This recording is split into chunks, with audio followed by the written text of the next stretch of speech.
10 janvier 2021, 19h55. Paris est sous un confinement strict. Dans un immeuble parisien, une femme est seule dans son appartement. Le silence est pesant, seulement troublé par le bruit lointain d'une sirène. Soudain, de l'autre côté du mur, elle entend quelque chose. Des rires. Puis de la musique. Ça vient de chez ses voisins, un jeune couple qu'elle connaît à peine. La musique se fait plus forte, les voix plus nombreuses. Pour elle, c'est une évidence, ils font une fête. Une fête illégale, en plein confinement. L'indignation monte en elle. Comment osent-ils? Alors que tout le monde fait des sacrifices, eux, ils s'amusent, ils mettent les autres en danger. La peur, la colère, un sentiment d'injustice, tout se mélange. Elle pense aux règles, au respect, à la santé de tous. Elle prend son téléphone. Sa main tremble un peu. Elle compose le 17. Allô, la police? Je voudrais signaler un rassemblement illégal. Mes voisins, ils sont nombreux, ils font la fête. C'est irresponsable. La voix à l'autre bout du fil est calme, professionnelle. On lui pose des questions, on prend l'adresse. Elle raccroche, avec un étrange sentiment de devoir accompli. Justice sera faite. Elle a fait ce qu'il fallait faire. Pendant qu'elle attend, l'oreille collée au mur, elle se repasse la scène. Ces rires insouciants qui l'ont tant énervée. Cette musique qui brisait le silence angoissant de la ville. C'était une agression. Une provocation. Elle a bien fait de les dénoncer. Les minutes passent.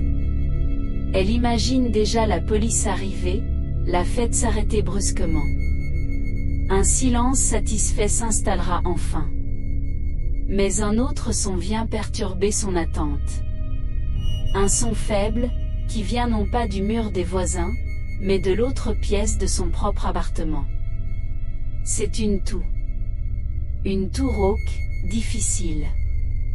C'est son mari. Il est dans la chambre, alité. Il est malade, très malade. Sa respiration est sifflante depuis des heures. Il a de la fièvre. Tout à l'heure, il peinait à parler. Elle l'a installé avec un verre d'eau et lui a dit de se reposer. La toux redouble. Un spasme violent. Un gargouillement inquiétant. Et là, un éclair de lucidité terrifiant la frappe. Depuis combien de temps ne l'a-t-elle pas regardé? Depuis combien d'heures est-il seul dans cette chambre, luttant pour chaque bouffée d'air? Absorbée par sa colère contre ses voisins, focalisée sur ce bruit extérieur, elle en a oublié l'urgence qui se jouait à quelques mètres d'elle. Elle n'a pas appelé les secours pour son propre mari. Elle a appelé la police pour des voisins qui faisaient un peu de bruit.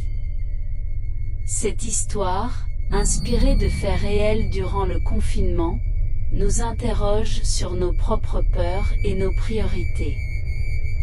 Comment la peur de l'inconnu, la peur de l'autre, peut-elle nous rendre aveugles à la souffrance de nos proches?